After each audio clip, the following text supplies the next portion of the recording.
हरे Krishna. Gita wisdom series में आप सभी का स्वागत है। आज हम बहुत ही महत्वपूर्ण विषय पर चर्चा करेंगे और वो विषय इस प्रकार से है कि कैसे अधिकतर बार हम देखते हैं कि जब भी किसी व्यक्ति से हम दुखी होते हैं या उस व्यक्ति से क्रोधित होते हैं तो हम कहते हैं GTH अर्थात गो टू हेल, नरक में जाओ तुम। तो इसके नरक के अस्तित्व को नरक किस लिए कहा जाता है, नरक कोई स्थान है या मानसिक स्थिति है या कोई ज्योग्राफिकल प्लेस है, ये सब जानने का प्रयत्न करेंगे। उससे पहले हमारे एक मित्र थे और वो हमारे मित्र पाश्चात्य देश से मुंबई में एक बार प्रथम बार आए थे और जब वो मुंबई में आए तो हमने देखा कि वे वहाँ पर उनकी इच्छा हुई कि लंदन के जो मेट्रो ट्रेन है उसमें तो बहुत प्रवास किया है और उनकी इच्छा थी कि मैं एक बार मुंबई के लोकल ट्रेन्स में ट्रैवल करना चाहता हूँ। तो हमने बहुत बार उनको कहा कि देखिए लोकल ट्रेन्स में बहुत गर्दी होती है, कृपा करके आप ये प्रयास भी मत कीजिए। तो उन्होंने कहा नहीं, रश आवर्स में ग्रैंड रोड स्टेशन से मैं पकड़ूंगा वो ट्रेन। और जैसे ही उस ट्रेन में वो घुसे तो अनेक प्रकार से अलग अलग लोग आ गए और अलग अलग लोग उनको दबाने लगे किसी प्रकार से, क्योंकि उनका वर्ण त्वचा एकदम गोरा था और तुरंत ही पसीना और अन्य के कारण उनका पिंक होने लगा और हम उनको कैसे तो अंदर ले गए। और फिर उसके बाद वो सीट पर बैठ गए। उनके बाद उनको पूछा गया कि क्या अनुभव रहा आपके पूरे इस प्रवास का। तो उन्होंने कहा कि लोग ट्रेन में इस प्रकार घुसते हैं, समझो एक बहुत बड़ा कोहिनूर का हीरा रखा हुआ है और सब पहले जाकर उस कोहिनूर के हीरो को उठाना चाहते हैं। और दूसरा, ट्रेन से लोग इस तरह उतरते हैं समझो कोई बड़ा सा एनाकोंडा आ गया है ट्रेन में और वो सबको खाने वाला है, निगलने वाला है, इसलिए सब बाहर निकलने का प्रयत्न करते हैं। अभी हमने गीता के संदर्भ में देखा कि कैसे अर्जुन 4 कारण देते हैं, उनमें से 3 कारण पर हमने चर्चा किया कि युद्ध क्यों नहीं लड़ना चाहते हैं। श्लोक क्रमांक 28 से 30 के बीच वो कहते हैं कि मुझे दया आ रही है। आचार्यगण कहते हैं कि दया का बता रहे थे कि अर्जुन को दया आती है कि इतने सारे क्षत्रियों का, इतने सारे लोगों की मृत्यु ना हो। फिर श्लोक क्रमांक 31 से 35 के बीच वे बतलाते हैं कि कैसे अगर रिश्तेदार नहीं रहेंगे तो किसके साथ एंजॉयमेंट करेंगे, किसके साथ आनंद भोग करेंगे। और फिर उसके बाद श्लोक क्रमांक 36 से लेकर 38 तक, 36, 37, 38 हमने चर्चा किया कि उनको फियर ऑफ सिंफुल एक्टिविटीज अर्थात पाप कृत्य करने का डर था और हर एक सामान्य व्यक्ति को ऐसा डर होना चाहिए कि व्यक्ति को डर के कारण अधिकतर लोग नियम का पालन करते हैं। अगर रूल्स एंड रेगुलेशंस ना हो, पुलिस ना हो, एनार्की हो तो देश में कौन सा नियम पालन करेंगे लोग। उसी प्रकार आज हम चौथे कारण पर चर्चा करेंगे। श्लोक क्रमांक 39, कुलक्षय प्रणश्यन्ति कुल धर्म सनातन धर्म नष्टे कुलम कृष्णम अधर्मो अभिभवत उट। वो कहते हैं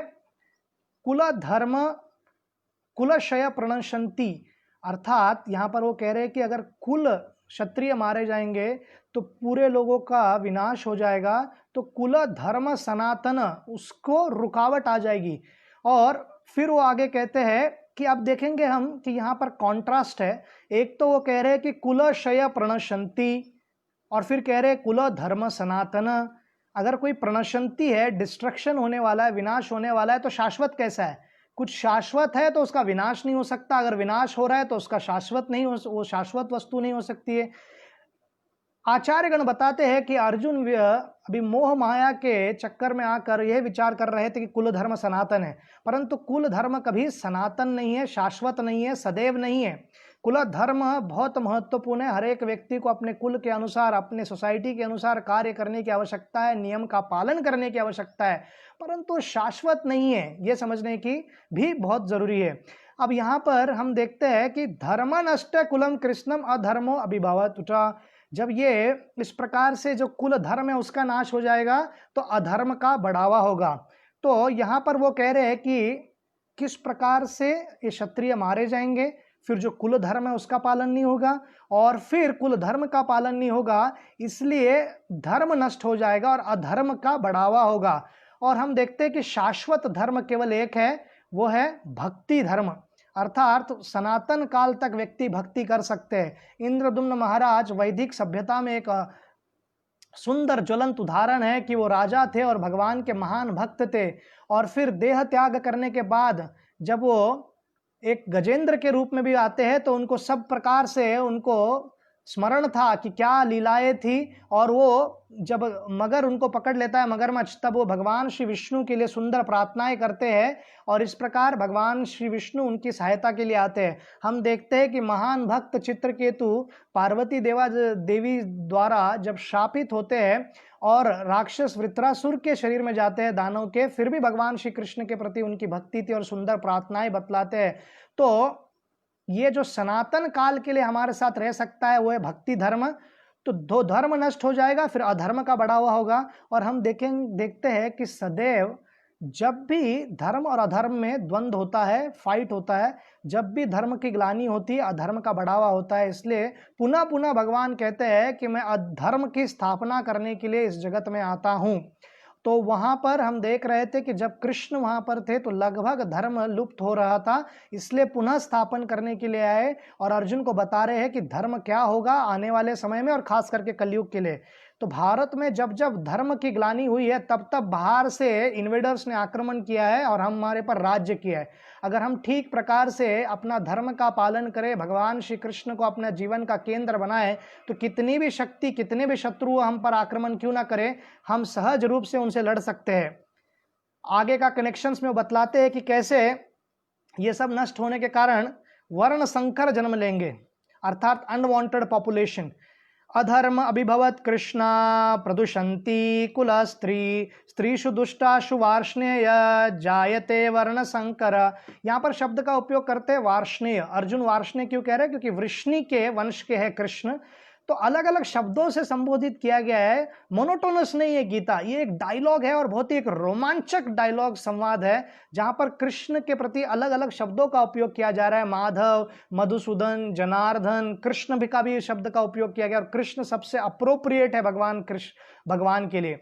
और वो देख रहे हैं कि कैसे अगर अधर्म का बढ़ावा होगा तो फिर क्या होगा? प्रदूषंती कुलस्त्री, स्त्री का दुरुपयोग किया जाएगा और उनको प्रदूषित किया जाएगा। और फिर स्त्रीषु दुष्टेषु वासनाएं, फिर उनके पतन के बाद जो संतान जन्म लेंगे या जो समाज में लोग आएंगे वो किस प्रकार के होंगे? वर्ण संकर होंगे, अर्थात संस्कृति नहीं होगी। और संस्कृति लुप्त होने के कारण वो हम देखेंगे कि कैसे अनेक अनेक पॉपुलेशन अनेक अनेक प्रकार का पाप कृत्य करेंगे। समाज में लोग अलग अलग समस्या का समाधान करने का प्रयत्न कर रहे हैं। अमेरिका का पूरा इतिहास चला गया इनके गोरों और कालों के बीच राइट्स देने में। आज के दिन भी लोगों को रास्ते पर उतर कर कहना पड़ता है कि इनका वर्ण काला हुआ तो क्या हुआ, इनके साथ न्याय करो। तो आप समझ सकते हैं कि आप कितना भी डेमोक्रेसी बढ़ा दो, कितना भी आप विकास करो, कितनी भी ये करो, परंतु अगर संस्कृति नहीं है और खास करके वैदिक संस्कृति का प्रचार नहीं है और जहां पर स्वार्थ निस्वार्थ रूप से लोग जीवन जीने के लिए तैयार नहीं है, कितना भी क्यों ना हम प्रयास कर ले, इस प्रकार की घटनाएं घटती रहेंगी, हमेशा होता रहेगा और ये हमको याद रखने की आवश्यकता है। तो वैदिक सभ्यता में हम देखते हैं कि आज के कॉन्टेक्स्ट में हम विचार करेंगे, अरे ठीक है यार, तुम्हारा जनरेशन रुक गया तो रुक गया, इतना क्या बड़ा बात है? तुम्हारा कोई डायनासोर का जनरेशन थोड़ी ना है कि तुम्हारा डायनासोर लास्ट डायनासोर था अर्जुन का और उसके बाद कोई बचेगा नहीं, ये कुरु डायनेस्टी के बाद मानव बचने नहीं वाले। वैदिक सभ्यता में बच्चे पैदा करने का महत्व या साथ में रहकर इस प्रकार के वंश को बढ़ाने का पूर्ण प्रकार से महत्व इस पर निर्भर था कि वो अपने संस्कृति को, कुल धर्म को आगे बढ़ाते रहेंगे। और हम देखते हैं कि उस पर ज्यादा महत्व था। बड़े से बड़े राजा क्यों ना हो, कितनी भी सुंदर रानियां क्यों ना हो, दशरथ महाराज के कॉन्टेक्स्ट में देखते हैं हम कि वो पुत्र कामेष्टि यज्ञ करते और उनको फिर श्री रामचंद्र, लक्ष्मण, भरत और शत्रुघ्न जन्म लेते। चित्रकेतु महाराज चाहते थे कि उनको संतान हो। तो संतान का महत्व है ताकि जो पिता ने दिया हुआ धर्म है, जो मार्ग दिया है, उसका पालन निरंतर चलता रहे। ये मेन फोकस है।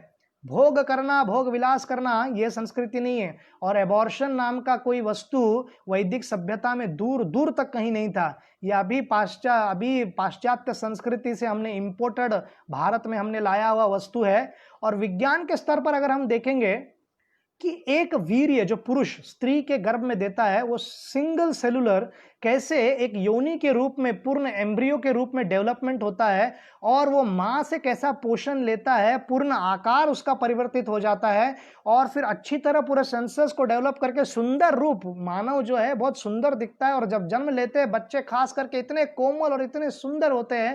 ये सब कैसे होता है? ये फिजिकल लेवल पर अगर देखा जाए ये मिराकल है, ये एक चमत्कार है, परंतु ये चमत्कार कौन करते हैं? पूर्ण पुरुषोत्तम भगवान श्री कृष्ण। एक बीज से बरगद का पेड़ निकालते हैं, उस बरगद के पेड़ से लाखों और बीज निकालते हैं और फिर अनेक अनेक और बीज होते हैं और पेड़ बढ़ते रहते हैं। उसी प्रकार से ये कोई फैक्ट्री में इन्वेंट नहीं कर सकते। हाँ, आपने टेस्ट ट्यूब बेबी बनाया है और आप बहुत सारा आविष्कार किया है, पर इसका अर्थ नहीं कि उसके पहले कभी किसी को पता नहीं था। वेद व्यास ने भी ये प्रयोग किया है गांधारी के 100 पुत्रों को जन्म देने के लिए 101। तो ऐसा नहीं कि पहले नहीं था। और टेस्ट ट्यूब बेबी का अर्थ भी क्या है? आप पुरुष का वीर्य लेते हो और उस पर कार्य करते हो, सरोगेसी हो, जो भी मार्ग हो, परंतु क्या आप बिना वीर्य का पोटेशियम मैग्नीशियम अपने लैबोरेटरी में बनाकर किसी स्त्री को गर्भवती कर सकते हो? अभी तक वो आविष्कार हुआ नहीं और न होने भी नहीं वाला है। तो चमत्कार जो है वो पूर्ण पुरुषोत्तम भगवान श्री कृष्ण का देन है। तो एक तो ये फिजिकल स्तर पर चमत्कार हमने देखा, परंतु वैदिक सभ्यता में स्त्री और पुरुष का साथ में आना और संग करके संतान की प्राप्ति का मुख्य फोकस हुआ करता था चेतना।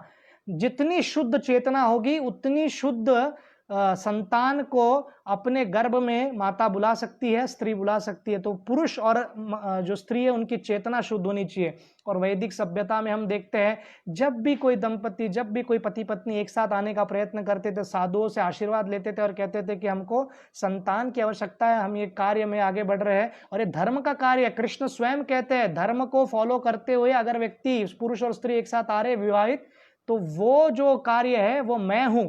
तो पूर्ण पुरुषोत्तम या भगवान श्री कृष्ण या वैदिक सभ्यता अगेंस्ट सेक्स नहीं है, पर regulated and with in religious principles और डायरेक्शन में हो और अच्छे संतान प्राप्ति करने की इच्छा हो, जो भगवान के दिए हुए मार्ग को महाजन येन गता स पंथा को प्रचार करे, तो फिर अपने आप में धर्म का कार्य है। और हम देखते हैं कि किस प्रकार से ये सभ्यता थी। और पाश्चात्य सभ्यता क्या है? एक यूरोपियन पॉप स्टार है और वो पॉप स्टार कहते हैं कि अधिकतर पाश्चात्य देश में लोग जन्म लेते हैं सैटरडे नाइट की विस्की पर, दारू पीते हैं, किसी भी स्त्री से संग करते हैं, स्त्री भी फ्री मिक्सिंग है और वो गर्भवती हो जाती है, फिर उसके बाद बच्चा जन्म लेता है। तो ऐसे चेतना में अगर संतान जन्म लेंगे तो क्या होगा? हमें कोई संस्कृति का कोई विरोध नहीं है, परंतु बोलने का तात्पर्य क्लियर है। ये जो कार्य है ये बहुत ही महत्वपूर्ण कार्य है। और उसके बाद तो जो पाप कृत्य हो जाता है, व्यक्ति संग कर लेते हैं और जब पता चलता है गर्भवती है तो आईपीएल लेकर मार दो या अन्य प्रकार से अबॉर्ट कर दो और लोगों को लगता है केवल ये टिश्यू है। बहुत बड़ा पाप कृत्य है। जीवात्मा, कितने सारे डॉक्यूमेंट्री से यूट्यूब में आप खुद सर्च कर सकते हो। संतान जो है उसमें वो पूर्ण रूप से जीव रहता है, वो केवल मांस नहीं रहता है। एक वीडियो वो है जिसमें डॉक्टर मारने का प्रयत्न कर रहे हैं, अबॉर्शन का कार्य में बच्चा हाथ जोड़कर या प्रयत्न कर रहा है अपने आप को बचा पाए। तो ये बहुत बड़ा पाप कृत्य है अबॉर्शन करना। जब बहुत ही इमरजेंसी सर्विसेज हो, ऐसा हो कि माता की मृत्यु हो सकती है, बहुत विचार वगैरह कर कर अगर कोई निर्णय लेना है तो अलग बात है, परंतु साधारणतः लोग अपने पाप को छुपाने के लिए कार्य करते हैं। तो समाज की रचना इसलिए होनी चाहिए जिससे कि संतान जो है यह अनिवार्य है और अच्छे संतान आने की आवश्यकता है। जितने अच्छे संतान इस जगत में आएंगे उतना समाज हमारा उज्जवल होगा। और श्रील प्रभुपाद ये 40वें श्लोक के तात्पर्य में थोड़ा आप कह सकते हैं कि अगर एक संदर्भ से देखें तो कंट्रोवर्शियल स्टेटमेंट्स को कहते हैं, परंतु उसका क्लैरिफिकेशन हम देंगे। तो इस अंग को आप ध्यानपूर्वक समझने का प्रयत्न कीजिए। श्रील प्रभुपाद चाणक्य पंडित को कोट करते हुए कहते हैं कि स्त्री अल्प बुद्धि होती है या पुरुषों से कम बुद्धि होता है उनको। चाणक्य पंडित को कोट करते हुए कहते हैं और कहते हैं कि वो ये जब वो कहते हैं तो इसको थोड़ा कॉन्टेक्स्ट समझने की आवश्यकता है। सर्वप्रथम शारीरिक स्तर पर आप विचार कर रहे हैं तो बात अलग है, परंतु आत्मा के स्तर पर ना तो कोई पुरुष है ना तो कोई स्त्री है। एटलीस्ट फिजिकल जेंडर सेंस में आध्यात्मिक जगत में पुरुष है, स्त्री है, सब है, परंतु फिजिकल सेंस में केवल जो आइडेंटिफिकेशन होता है शरीर से कि मैं मेल हूं, मैं फीमेल हूं, और आजकल तो अनेक अनेक प्रकार ट्रांसजेंडर्स है, ये है, बाइसेक्सुअल है, ट्राइसेक्स, क्या क्या नहीं है। तो इतना सारा समाज में इतना नया नया चीज आ रहा है, तो शास्त्र लिखने वाले भी सोचते होंगे कि ये कभी कलयुग में क्या क्या है उस पर क्या कमेंट करे। परंतु साधारणतः पुरुष स्त्री के प्रति और स्त्री पुरुष के प्रति साधारणतः आकर्षण होता है। तो इसमें हम देखते हैं कि कैसे स्त्री का बुद्धि कम कहने का अर्थ श्रील प्रभुपाद यहाँ पर उनको शारीरिक स्तर पर नहीं कह रहे, या बुद्धि कम है। एक बात समझने की आवश्यकता है कि हर दृष्टिकोण से, हर फील्ड में, एजुकेशन का फील्ड हो या मेडिकल के फील्ड में हो या पॉलिटिक्स में हो या बिजनेस में हो, सब में स्त्रियां आगे हैं। और बहुत बार मैं जिस स्कूल में पढ़ता था, हमेशा हमारे स्कूल की टॉपर एक लड़की हुआ करती थी, स्त्री एक गर्ल हुआ करती थी। तो साधारणतः हम देखते हैं कि हर दृष्टिकोण से, हर परिस्थिति में इन्होंने एक्सेल किया है। तो श्रील प्रभुपाद ने क्यों कोट किया है, तो हमको इसको संदर्भ जानने की आवश्यकता है। इंटेलिजेंस का डेफिनेशंस अलग अलग होता है। एक जमाने में रेप शब्द का अर्थ कुछ और हुआ करता था, 14वीं शताब्दी में, 15वीं शताब्दी में। आज बहुत नेगेटिव कनोटेशन है उसका। और उसी प्रकार कल्ट शब्द का जब श्रील प्रभुपाद यूज करते थे तो उसका अर्थ था संगठन, पर आजकल कल्ट शब्द का अर्थ है नेगेटिव कनोटेशन है। कल्ट माने कोई ऐसा समाज, कोई ऐसा वर्ग, ऐसा ग्रुप जो एंटी सोशल है। तो इसलिए इंग्लिश धीरे धीरे बदलता है। तो श्रील प्रभुपाद ने जब इसके बारे में सुना था तो एक हेलिटिनोलॉजी करके एक ब्रांच है, जिसका अर्थ है कि लोग, वैज्ञानिक, यूरोपीय वैज्ञानिक लोग की ऐसी मान्यता थी उस जमाने में कि जितना बड़ा आपका मस्तिष्क होगा या स्कल होगा उतना बुद्धिमान है। पर हमको पता है कि नहीं है। फिर एक टेक्नोलॉजी आया कि जितना बड़ा ब्रेन होगा उतने बुद्धिमान है। परंतु हम देखते हैं कि जितना व्यक्ति का शरीर है उसके इक्विवेलेंट व्यक्ति का ब्रेन का साइज भी हो सकता है। तो ब्रेन के साइज पर भी निर्भर नहीं है। तो ये उन्होंने कहाँ सुना था कि स्त्रियों का शरीर जो ब्रेन होता है छोटा है। वो जब श्रील प्रभुपाद भारत में थे और स्कॉटिश चर्च कॉलेज उनका था, जो कि स्कॉटिश रेवरेंड लोग जो है, कैथलिक प्रचारक, वो उन्होंने वो कॉलेज खोला था, अभी भी है वो कोलकाता में। तो वहां पर एक क्रिश्चियन प्रोफेसर ने, जो क्रिश्चियनिटी में बहुत समय तक स्त्रियों में आत्मा होता है इसकी मान्यता नहीं थी, so called liberal society, so called freedom, बड़े बड़े बात करने वाले लोग, उनको स्त्रियों में आत्मा है ये प्रूव करने में भी या ये मानने में भी बहुत समय लग गया पूरे अब्राहमिक धर्मों में। और इस प्रकार हम देखते हैं कि रोम के जो राजा थे, वो अगर समझो अडल्ट्री हो गया स्त्री से तो उनको गरम तेल में डाल दिया करते थे, क्योंकि उनको लगता था कि केवल ये फ्लैश है, केवल ये बॉडी है, इसमें आत्मा नहीं है। तो बहुत समय के बाद उनको पता चला। तो ये इंग्लिश प्रोफेसर वही स्कॉटिश कैथलिक बैकग्राउंड से थे और वो कहते हैं कि स्त्रियों का बुद्धि कम होता है। श्रील प्रभुपाद ने ये सुना था और ये उदाहरण एक यहां पर वो बता रहे अपने तात्पर्य में 40वें श्लोक का। तो वो उदाहरण उस वक्त जो उन्होंने सुना था वहां पर कोट किया है, परंतु साइंटिफिकली हम जानते हैं कि ये नहीं है। तो श्रील प्रभुपाद का यहां पर साइंटिफिक रेफरेंस से कुछ लेना देना नहीं है। आचार्यगण बहुत बार अलग अलग प्रमाण देते हैं। एक रहता है प्रत्यक्ष प्रमाण, एक रहता है अनुमान प्रमाण और एक रहता है शब्द प्रमाण। तो चाणक्य पंडित अर्थशास्त्र में, नीति शास्त्र में, मोरालिटी में बहुत अच्छा लिखा है, पर वो कोई आध्यात्मिक दृष्टिकोण से कोई महान वैष्णव आचार्य नहीं थे चाणक्य पंडित, विथ ऑल ड्यू रिस्पेक्ट। तो इसलिए उनके बात एब्सोल्यूट नहीं हो सकती है, शब्द प्रमाण नहीं हो सकता है। और श्रील प्रभुपाद को हम इस संदर्भ से समझ सकते हैं कि किस कॉन्टेक्चुअल बैकग्राउंड में उन्होंने संदर्भ में ये बात कही है। इसलिए हमको कोई मिसअंडरस्टैंडिंग नहीं होना चाहिए कि श्रील प्रभुपाद कहीं पर स्त्रियों को कुछ कम आंक रहे हैं, कहीं उनको कम एनालिसिस में कर रहे हैं। पूर्ण प्रकार से सम्मान है। और इसको हम कैसे देख सकते हैं? व्यक्ति के शब्द और उदाहरण से नहीं, क्योंकि एग्जाम्पल क्या दे रहे हैं वो बदलता रहता है। कृष्ण जब उदाहरण दे रहे हैं अर्जुन को, तो रथ का उदाहरण दे रहे हैं और इंद्रियों को कैसे नियम करना है, लगाम को कैसे पकड़ना है, घोड़ा कैसे इंद्रिय है, और आप बुद्धि ये है, फिर वो प्रवासी व्यक्ति मन है, इस प्रकार से वो कह रहे हैं। परंतु प्रभुपाद जब उदाहरण देते हैं तो कार का उदाहरण देते हैं कि कार है तो कार शरीर है, उसमें जो बैठा हुआ ड्राइवर है वो आत्मा, सोल है, वो महत्वपूर्ण है, ड्राइवर महत्वपूर्ण है, कार महत्वपूर्ण नहीं है। परंतु आज के डेट में कोई व्यक्ति उदाहरण देगा उसी कॉन्टेक्स्ट को आत्मा और शरीर में भिन्नता देखने के लिए, तो वो सॉफ्टवेयर का देगा। शरीर हार्डवेयर है और अंदर जो है वो सॉफ्टवेयर है, इस प्रकार से। तो उदाहरण बदलते रहते हैं। तो उदाहरण के निष्कर्ष पर हमको नहीं करना है कि श्रील प्रभुपाद इस प्रकार की बात कैसे करते हैं और श्रील प्रभुपाद स्त्रियों को कितना सम्मान करते थे इस संदर्भ, क्योंकि कंफ्यूजन है और बहुत सारे लोग इस चीजों का दुरुपयोग करने का प्रयत्न करते हैं, इसलिए मैं क्लैरिफिकेशन दे रहा हूं। प्रिंसिपल शाश्वत है, उदाहरण आते जाता रहता है।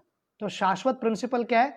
प्रत्येक जीवात्मा पूर्ण पुरुषोत्तम भगवान श्री कृष्ण का अंश है। स्त्री हो पुरुष हो कोई भी हो, अच्छे से भक्ति कर सकते हैं। और हम देखते हैं कुंती महारानी हो, द्रौपदी हो, वो भक्ति में बहुत उत्तम है। इनफैक्ट स्त्रियां, क्योंकि वो भावनात्मक ज्यादा होती है, इसलिए वो प्रेम कर पाती पुत्रों को और अपने संतान को दूध पिला सकती है, जन्म देते हुए पीड़ा ले सकती है। अगर वो रैशनल थॉट प्रोसेस विचार करे और बहुत ज्यादा इंटेलेक्चुअल रहे तो कैसे प्रेम कर पाएगी? ऐसे नहीं कि इंटेलेक्चुअल नहीं है स्त्रियां, परंतु वो भावनात्मक भी है, प्रेम दे पाती है, इसलिए भक्ति करने के लिए और अनुकूल होता है। क्योंकि कृष्ण को शरण जाने के लिए हम देखते हैं कि स्त्रियां आसानी से शरण जाती है, भगवान का आश्रय लेती है और भक्ति करती है। तो ये भक्ति के दृष्टिकोण से भी उत्तम है। और श्रील प्रभुपाद ने अपने व्यक्तिगत उदाहरण से स्पष्टता पूर्वक बताया है कि कैसे पूर्ण पुरुषोत्तम भगवान श्री कृष्ण के अंतर्राष्ट्रीय कृष्ण भावनामृत संघ का स्थापन करने के बाद भक्ति का प्रचार कर रहे थे। और जो कभी नहीं हुआ है, स्त्रियों को हरिनाम की दीक्षा और उसके पश्चात ब्राह्मण दीक्षा देकर उनको भगवान के पूजा पाठ में भी, आरती करने में भी सेवा प्रदान किया श्रील प्रभुपाद ने। इतना ही नहीं, बहुत सारे मैनेजरल सर्विस में रखा। जदुरानी माता जी को जितने भी पेंटिंग्स आप देखते हो श्रील प्रभुपाद के पुस्तकों में, वो माता जी ने बनाए हैं। और यहाँ तक कि उर्मिला माता जी बहुत ही स्कॉलरली फिगर है इस्कॉन में, मालती माता जी जीबीसी है, दीन तारिणी माता जी जीबीसी है। तो ये ऐसे अनेक अनेक प्रकार के लोग गवर्निंग भी कर रहे हैं, अंतर्राष्ट्रीय कृष्ण भावनामृत संघ में सेवा कर रहे हैं अनेक अनेक क्षेत्रों में। और इतना ही नहीं, हम देखते हैं कि अंतर्राष्ट्रीय कृष्ण भावनामृत संघ के जो भी इस्कॉन मंदिर है, सेंटर्स है, घर है, कहाँ पर भी जब भगवान का दर्शन खुलता है तो किनकी गाना बजता है? ब्रह्म संहिता का वो प्रार्थनाएं बजती है जो यमुना माता जी ने गाया है। तो माताओं को बहुत उत्तम स्थान है अंतर्राष्ट्रीय कृष्ण भावनामृत संघ में, और अपने अपने प्रकार से वो कंट्रीब्यूट कर रहे हैं। हर एक व्यक्ति को अपना रोल ठीक से समझ में आना चाहिए। तो श्रील प्रभुपाद के जो ये स्टेटमेंट लिखा गया है 40वें श्लोक के संदर्भ में, तात्पर्य में, तो उसका मैंने क्लैरिफिकेशन आपको दिया। ठीक प्रकार से समझने की आवश्यकता है। 41 वर्ष में वर्णन है, शंकर नरकैव कुलगानम कुलस्य च पतंति पित्रो हेशम लुप्त पिंडोदक क्रिया। अभी अर्जुन का शॉर्ट साइटेडनेस नहीं था, बहुत दूर का विचार करते थे। और वो कह रहे हैं कि इस प्रकार से जब वर्ण संकर वो लोगों का जन्म होगा तो कुलघानम कुलस्य च, तो इस प्रकार से आगे के कुल भी नाश हो जाएंगे, क्योंकि उनको गाइडेंस नहीं मिलेगा, क्योंकि उनको इस प्रकार से वो परंपरा फॉलो नहीं कर पाएंगे। पतंति पित्रो हे येषम, अर्थात जो पितृलोक है, पितृलोक में जो उनके पूर्वज है उनका पतन होगा, क्योंकि लुप्त पिंडोदक क्रिया, जो पिंडदान है, जो श्राद्ध है, या ये सब कार्य बंद हो जाएंगे, क्योंकि धर्म का ज्ञान ही नहीं होगा लोगों के पास, तो कार्य करेंगे कैसे? तो यहाँ पर हम देखते हैं कि व्यक्ति के पास हमेशा चॉइस रहता है अच्छे कार्य और बुरे कार्य में अपना चुनाव करना। तो जो भी व्यक्ति अच्छे कार्य करते हैं, पुण्य करते हैं, स्वर्ग की दिशा में जाते हैं, और कुछ लोग पितृलोक में जाते हैं। और पितृलोक में जाने के बाद जितना परंपरा से उनके प्रति पिंडदान किया जाएगा, तो जनरेशनल वैदिक सभ्यता में व्यक्ति के मरने के बाद भी कनेक्शन है। हम सब दुखी होते हैं कि जब हमारा कोई निजी व्यक्ति का देहांत हो जाता है, परंतु वैदिक सभ्यता में निजी व्यक्ति के देहांत के बाद पिता हो, दादा हो, जो भी हो, उनके बाद भी हम संबंध रख सकते हैं, उनके प्रति सेवा कर सकते हैं। और वो सेवा करने का मार्ग क्या है? पिंडदान करते हुए और फिर उस श्राद्ध क्रिया करते हुए। और इस प्रकार से अगर हम कार्य करें तो वो उनको वहां से पितृलोक से स्वर्ग की ओर, और न करे कार्य तो वहां पितृलोक से उनका पतन होता है और फिर अन्य योनियों में जाना पड़ता है। तो हम सब ऋणी हैं, हम अलग अलग व्यक्तियों ने हमारे प्रति अनेक अनेक कंट्रीब्यूशन दिया है, तो हर क्षेत्र में हम हर प्रकार से ऋणी हैं। तो देवताओं के प्रति ऋणी है, क्योंकि उनको हमको आवश्यकताएं देते हैं। हम प्रार्थना कर रहे हैं कि बारिश गिरे, ताकि जितने भी किसान हैं भारत भर में वो अपने फसल को उगा सके और अच्छा खेती करके जो लॉकडाउन से इतनी सारी पीड़ा हुई है उससे उभर पाए। तो ये हम चाहते हैं। तो वो कब कैसे होता है? जब हम यज्ञ करते हैं। यज्ञ करने का अर्थ केवल अग्नि का आहुति नहीं है, अर्थात किस प्रकार से हम देवताओं को उनका भाग देते हैं। जैसे टैक्स देने के पश्चात सरकार चलता है, उसी प्रकार से एक यूनिवर्सल गवर्नमेंट भी है। तो यूनिवर्सल गवर्नमेंट चलाने के लिए हमको टैक्स क्या देने पड़ती है?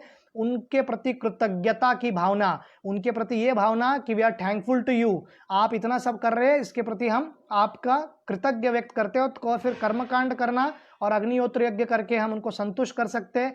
ऋषि के प्रति हम ऋणी हैं, जो हमको ज्ञान देते हैं और स्वाध्याय के मार्ग से हमको बतलाते हैं कि हमको जीवन क्यों और कैसे जीना है।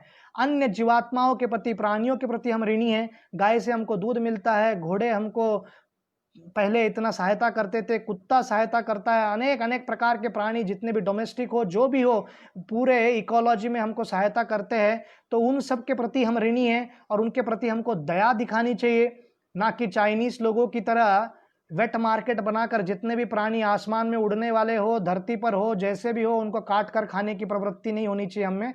हमको अगर मांसाहार भी करना है तो तथाकथित एक प्रिस्क्राइब्ड रूल्स एंड रेगुलेशंस है, उसके अनुसार करना चाहिए, नहीं तो निर्मम तरीके से उनको मारकर ये कार्य करने का हमने प्रयत्न किया और देखिए क्या हो गया पूरे जगत में। 4-6 महीने से हम लॉकडाउन में हैं। जब आप उनको इन प्रकार से हत्या करोगे तो उसका रिएक्शंस तो आना ही था। श्रील प्रभुपाद के पिताजी गौर मोहन दे क्लॉथ के बिजनेसमैन थे, कपड़े का व्यापार करते थे कोलकाता में।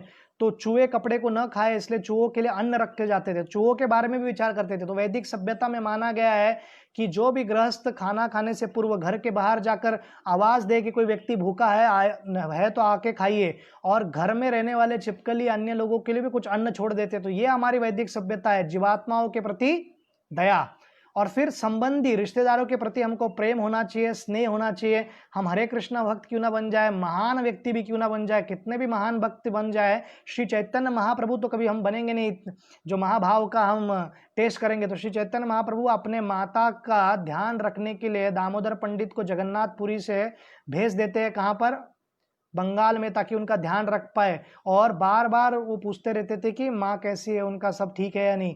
तो सन्यासी होकर भी अगर व्यक्ति, श्री चैतन्य महाप्रभु सन्यास के पराकाष्ठा है, सबसे स्ट्रिक्ट है, वो जानते थे कि परिवार का कैसे ध्यान देना है। तो हमको तो निश्चित रूप से ये विचार करने की आवश्यकता है। और जो बेचारे अनेक मनुष्य है, जो नीडी है, जिनको आवश्यकता है, उनके प्रति हमको दया होनी चाहिए और हमको बहुत चैरिटी करने की आवश्यकता है।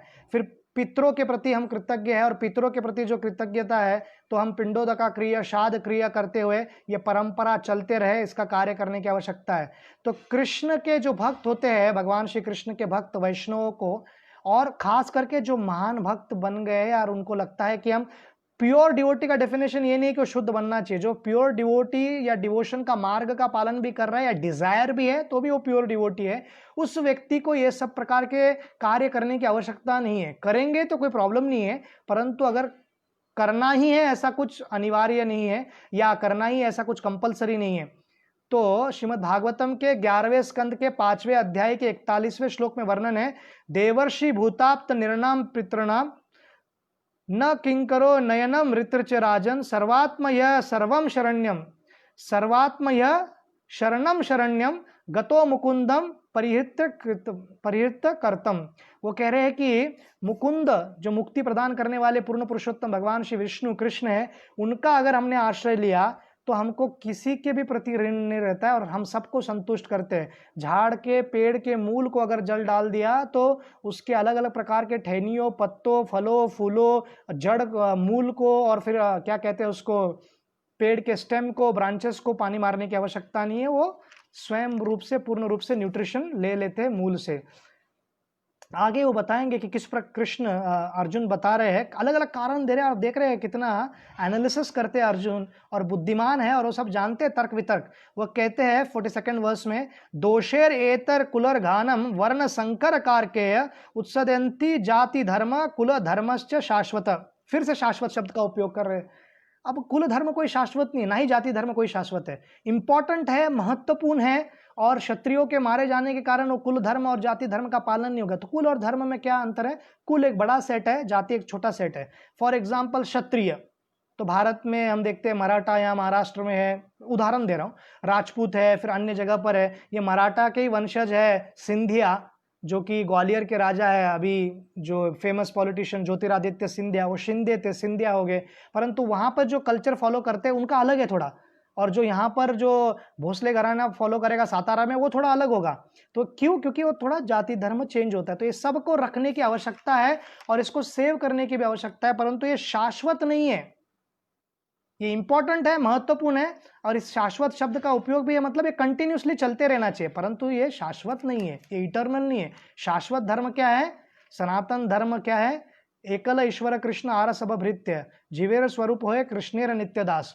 अब हम देखते हैं कि कैसे इसका उदाहरण देते हुए कि पीढ़ी दर पीढ़ी को ये सभ्यता जानी चाहिए, परंतु अगर हम आतताई बन जाएंगे तो एक ही व्यक्ति को नहीं मारते, पूरे कुल का नाश कर देंगे, आने वाले कुल का भी विचार करते हैं अर्जुन। इस प्रकार से उदाहरण देते हैं आचार्यगण कि समझो कि एक घर में किसी व्यक्ति को हमको जलाकर मारना है, तो उसको मारने के लिए हम घर को आग लगाते हैं, परंतु उस व्यक्ति के साथ और 100 लोग मारे जाते हैं। तो इस प्रकार से सभी लोगों का नाश हो जाएगा।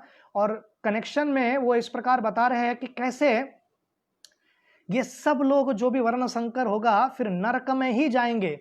और वो बतलाते हैं उत्समाना कुल धर्मम मनुष्यम जनार्दन नरके नियतम वासु भवित्यत्य अनुशुष्म। अनुशुष्म मतलब एक अथॉरिटी को फॉलो कर रहा हूं, खुद के मन की बात नहीं कर रहा हूं, मैं परंपरा से, शास्त्रों से, साधु से सुनी हुई बात कह रहा हूं, कृष्ण को बतला रहे हो।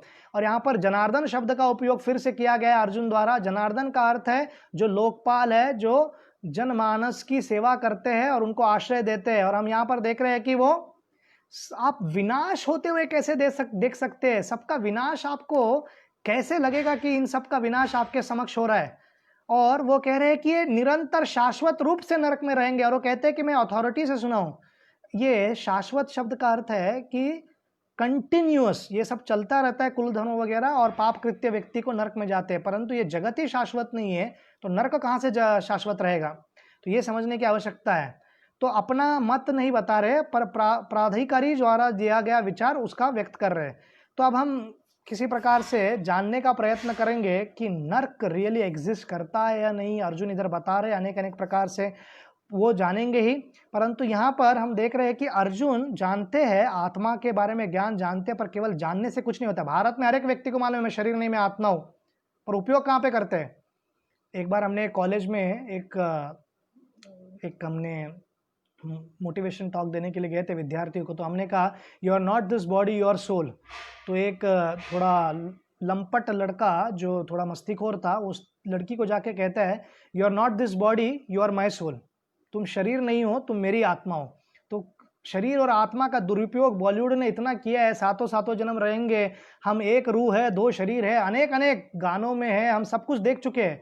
परंतु उस पर एक है कि आप जानना और उस पर एक्ट करना। तो अगले जन्म के बारे में आपको ज्ञान होना, री इनकारनेशन के बारे में जानना, इसका मतलब ये नहीं कि आप आध्यात्मिक प्रगति कर चुके हो।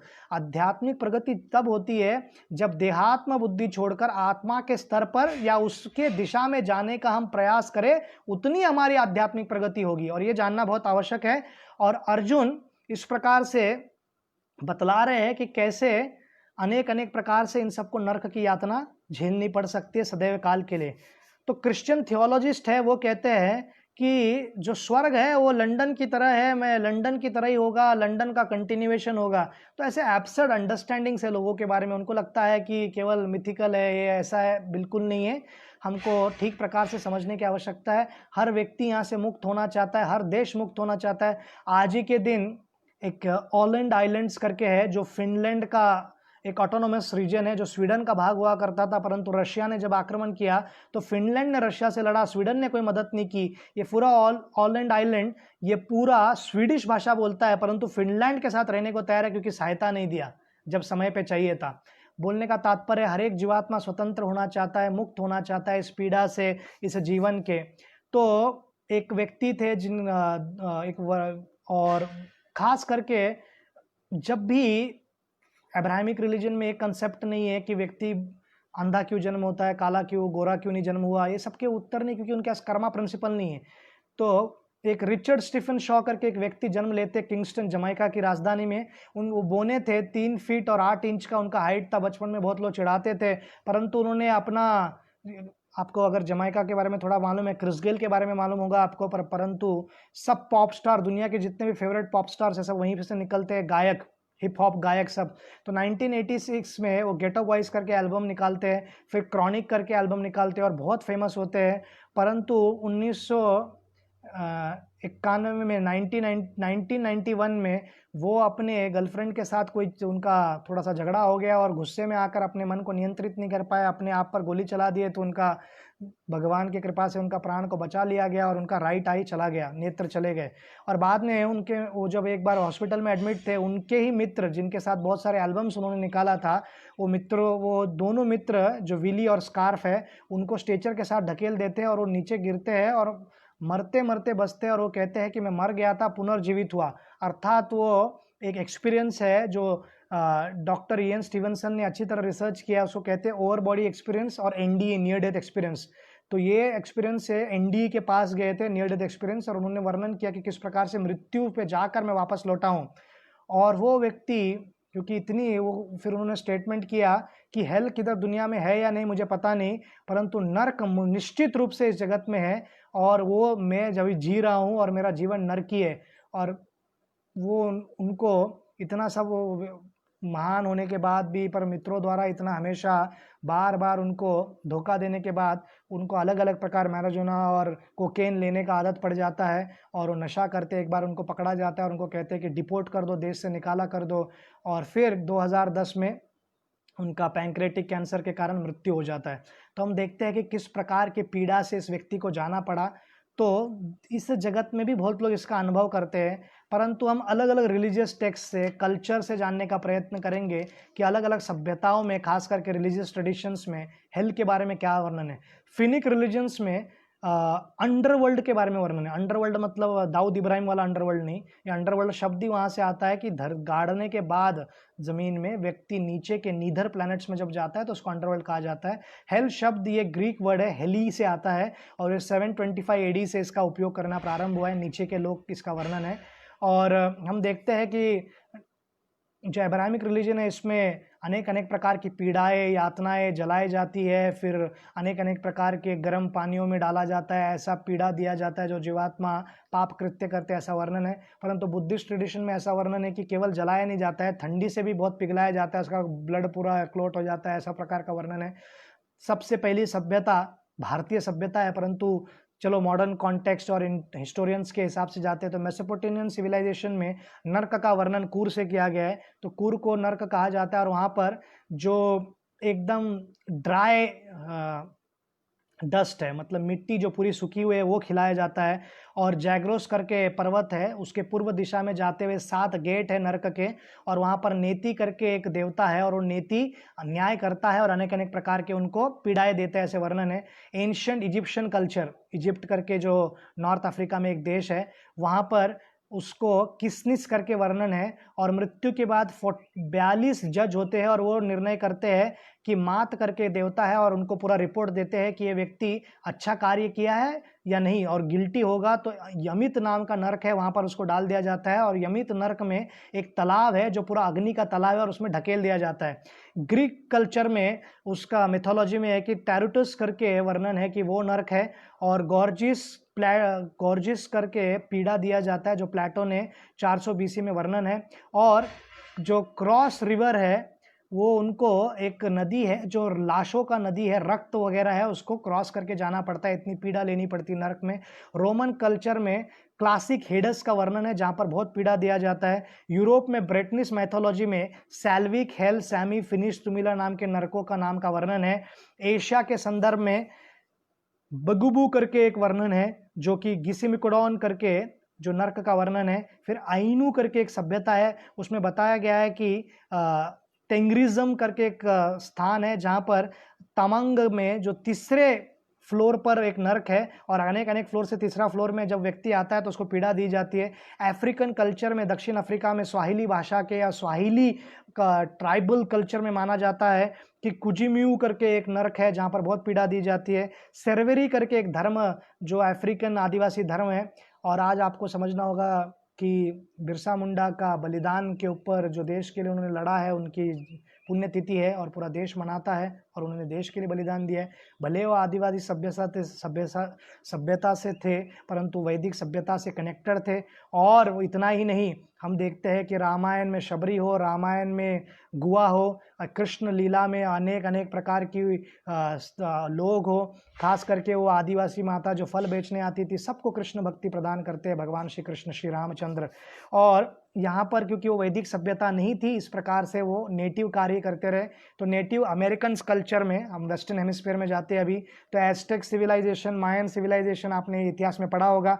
तो एस्टेक में मिकलटन करके नर्क का वर्णन है, और मिकलटन के देवी और देवता दोनों पति पत्नी वहाँ पर न्याय करते हैं, कौन पाप कृत्य किया, क्या पाप कृत्य नहीं किए, और इस प्रकार से उनको पीड़ा दिया जाता है। और पीड़ा इस प्रकार से है कि बहुत सारे पर्वत है, पर्वतों के बीच में से जाना है, पर जैसे हम पर्वतों के बीच से जाते हैं तो दोनों पर्वत टकराते हैं और उसके चूर चूर करते हैं उस व्यक्ति को, और फिर बच के निकल भी गया तो बहुत सारे अनेक अनेक प्रकार के भालाए, तलवार है जो निरंतर चलते रहते हैं और हमको काटता रहता है, और रक्त निकलता रहता है सूक्ष्म शरीर के स्तर पर।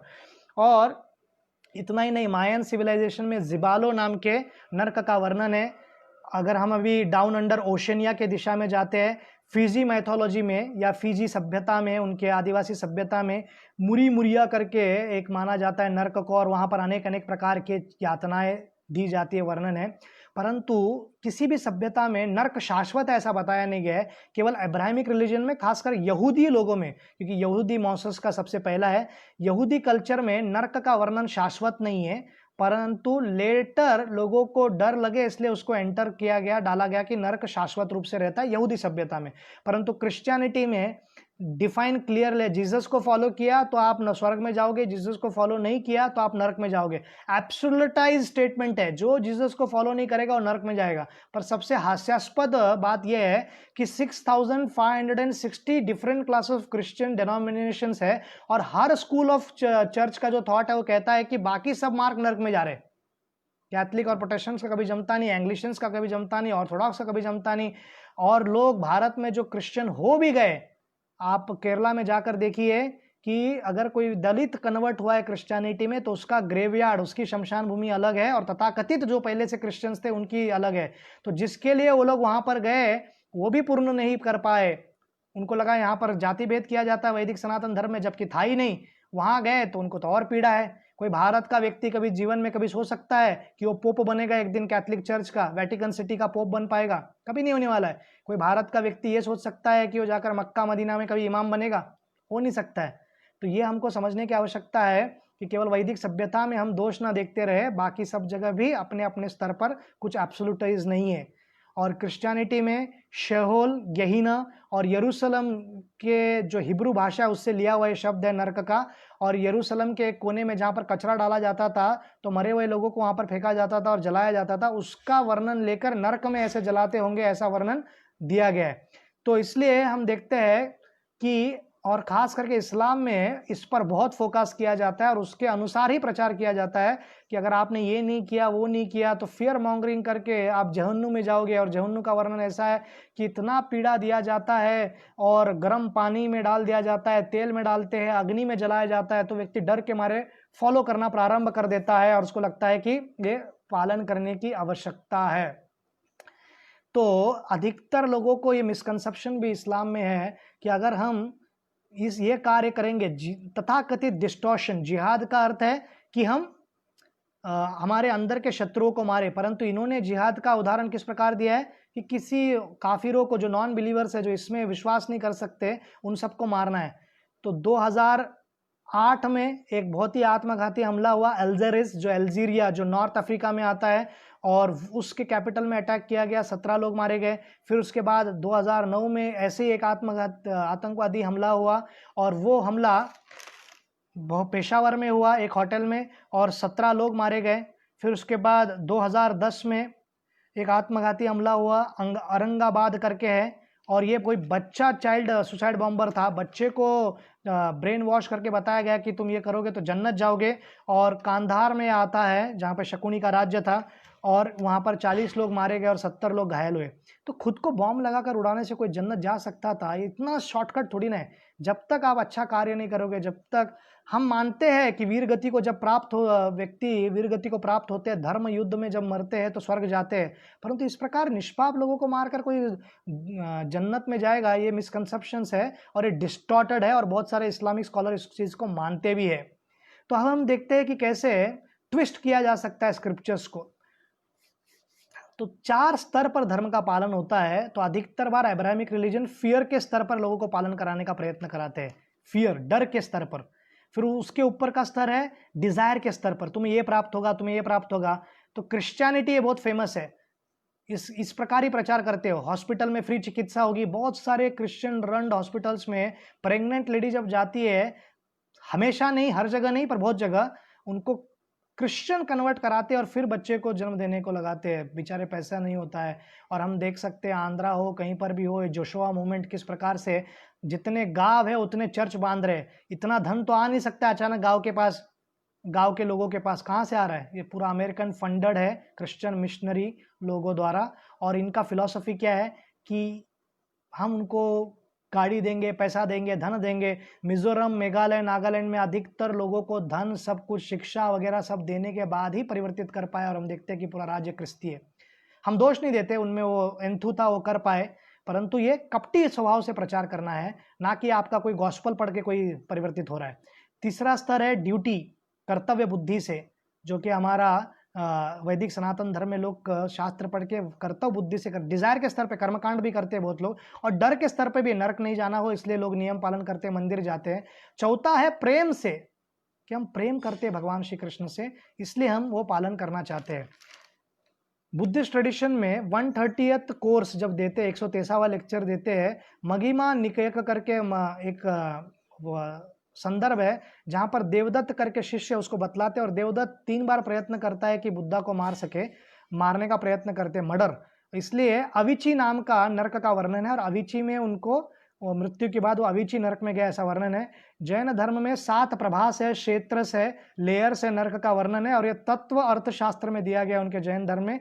मेवीजी धर्म में बतलाया गया है कि किस प्रकार से व्यक्ति अगर भगवान के नियमों का पालन न करे तो नरक में जाएगा। और सिख धर्म में क्लियर कट वर्णन नहीं है कि एक्चुअली नरक है या नहीं, परंतु वो मानते हैं, खास करके गुरु अर्जन, जिनका गुरु ग्रंथ साहिब के 297 वर्ष में वर्णन है कि जो व्यक्ति इमोशनली अटैच्ड है इस जगत में, और भगवान के नाम में, हरि के नाम में, सतनाम वाहिगुरु का अर्थ है भगवान श्री कृष्ण रामचंद्र का नाम निरंतर लेते रहना, उससे आसक्त नहीं है तो व्यक्ति नरकीय जीवन ही कर रहा है।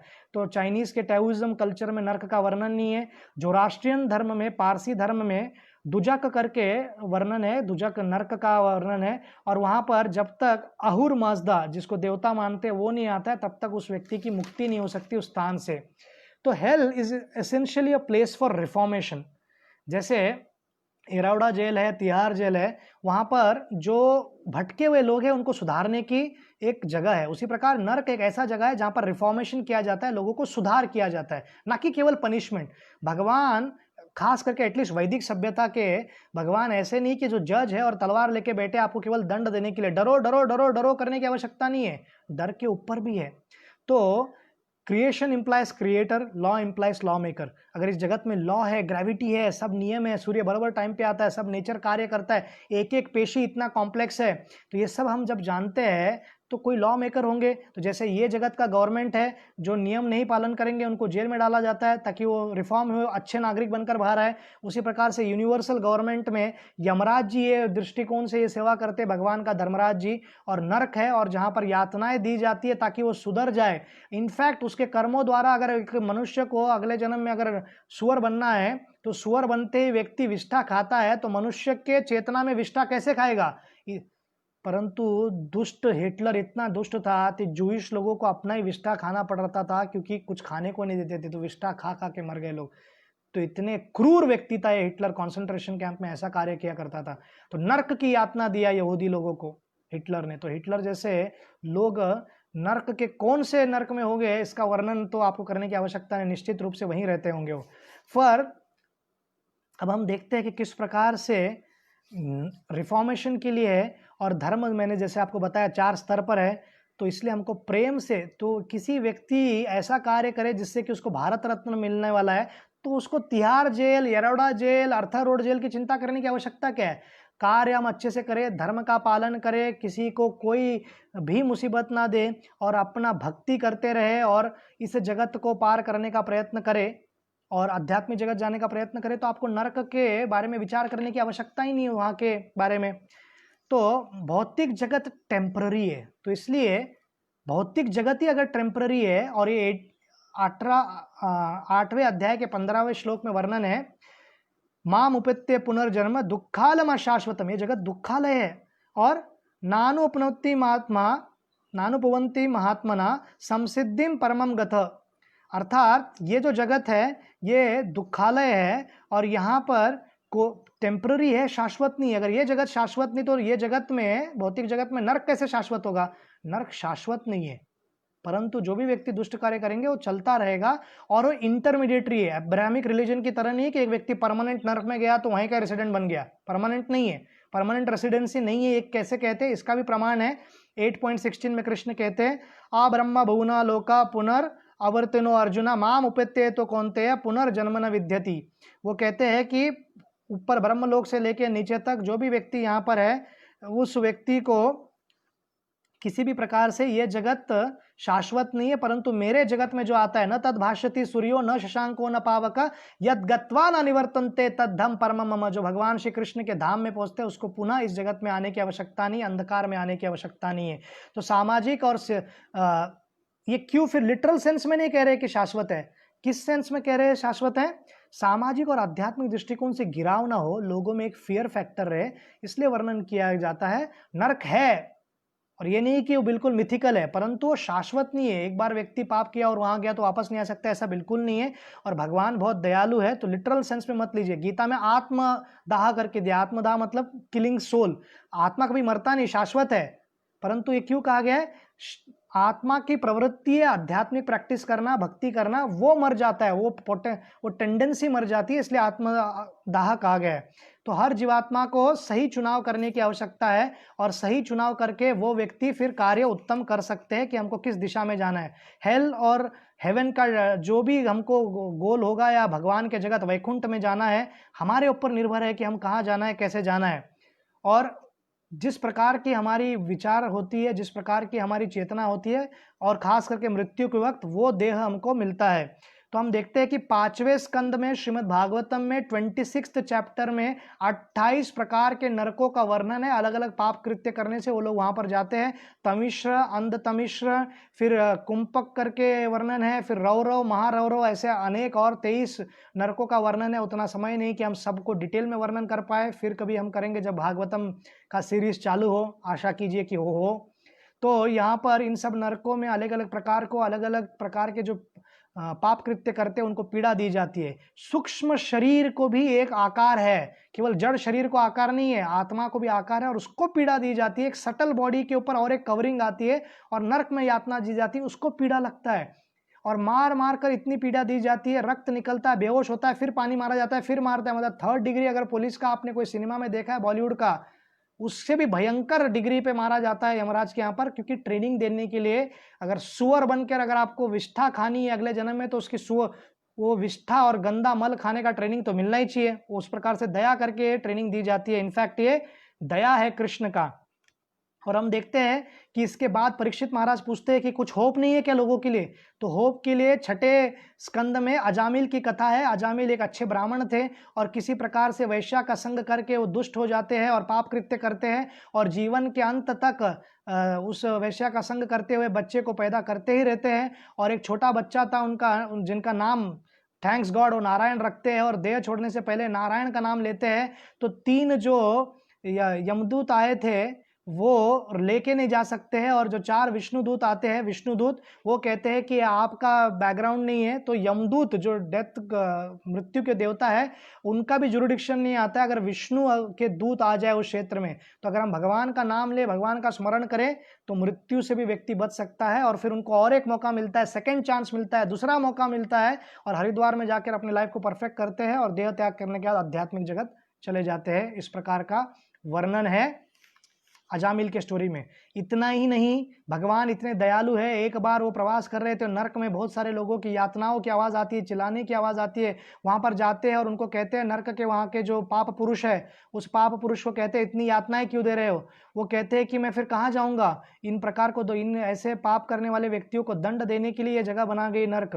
तो कहते हैं कि मैं इन सबको मुक्त करूँगा। तो पाप पुरुष कहता है कि मैं कहाँ रहूँ? तो वो कहते हैं कि एकादशी के दिन व्यक्ति जो धान्य खाता है उसमें जाकर आप रहो।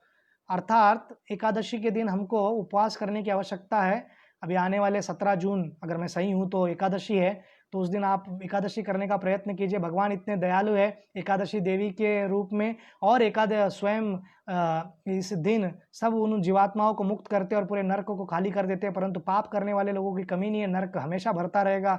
शिला प्रभुपाद को एक शिष्य ने प्रश्न किया, शिला प्रभुपाद अगर हमने प्रचार बढ़ा दिया और सब लोग आध्यात्मिक जगत चले गए तो इस जगत में कौन रहेगा? शिला प्रभुपाद ने कहा, ऐसी चिंता मत करो, इस जगत में बहुत सारे लोग हैं जो HNS कैटेगरी के हैं। HNS मतलब हम नहीं सुधरेंगे, कुछ भी हो जाए। फर्स्ट क्लास आदमी कौन है?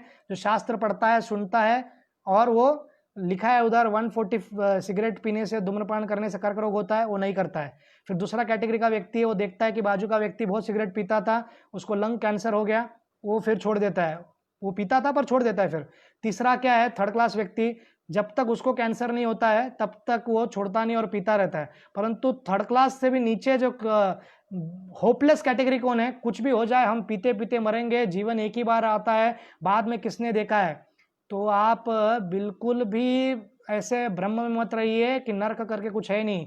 इस जगत में अगर भयंकर जगह हो सकता है, जेल हो सकता है जहाँ पर पीड़ा दी जाती है रिफॉर्मेशन के लिए, भगवान के यूनिवर्सल गवर्नमेंट में भी एक नर्क की जगह है। परंतु डरने की आवश्यकता नहीं है, कृष्ण की प्रेममय भक्ति करने का प्रयत्न कीजिए और हमको वहाँ पर जाने की आवश्यकता ही नहीं पड़ेगी। हमको चिंता करने की ही आवश्यकता नहीं है कि हम स्वर्ग जाएंगे या नर्क जाएंगे या कहाँ जाएंगे। कहीं पर भी हमको स्थान मिले, नारायण परा भक्तिर न कुटश्चन भिद्यते स्वर्ग अपवर्ग नरकेशु अपि तुल्यात दर्शन। जो नारायण के भक्त है, परम भक्त है, उनको कुछ फर्क नहीं पड़ता है कि हम स्वर्ग में रहे, नरक में रहे, कहाँ भी रहे, हम कृष्ण का भक्ति करते रहेंगे। तुकाराम महाराज कहते हैं कि मुझे कोई भी योनि में आप डाल दो, कोई फर्क नहीं पड़ता है मुझको, परंतु मुझे सदैव भक्तों का संग दो।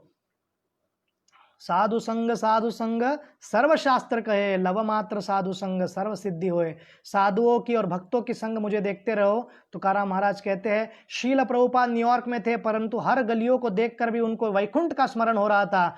तो हमारी चेतना अगर वैकुंठमयी है, वृंदावनमयी है, कृष्णमयी है, तो हर जगह हमको कृष्ण लोक दिखेगा। अगर हमारी चेतना भौतिक है तो वृंदावन में भी जाकर हमको राधा गोल्फ कोर्स दिखाई देगा, राधा स्विमिंग पूल दिखाई देगा, और हमको केवल खाने के पदार्थ, घूमने के पदार्थ और एंटरटेनमेंट का पदार्थ और लोई बाजार में केवल कपड़ा खरीद के घर वापस आ जाओ, यही दिखाई देगा। तो वृंदावन एक क्षेत्र भी है, धर्म भी है और चेतना भी है। तो हमको वृंदावन चेतना बनाने की आवश्यकता है और नरक वगैरह बाकी चीजों के बारे में हमको डरने की आवश्यकता नहीं है। अगर हमने पूर्ण पुरुषोत्तम भगवान श्री कृष्ण का हरे कृष्णा कृष्ण कृष्ण हरे हरे, हरे राम राम राम हरे हरे इस महामंत्र का जप करते रहे तो हमको नरक की कभी भी चिंता करने की आवश्यकता नहीं है। कहीं पर भी हम क्यों ना जाए, हम हमेशा प्रसन्न रहेंगे, आनंद में रहेंगे और दूसरों को भी आनंद बांटते रहेंगे। हरे कृष्णा।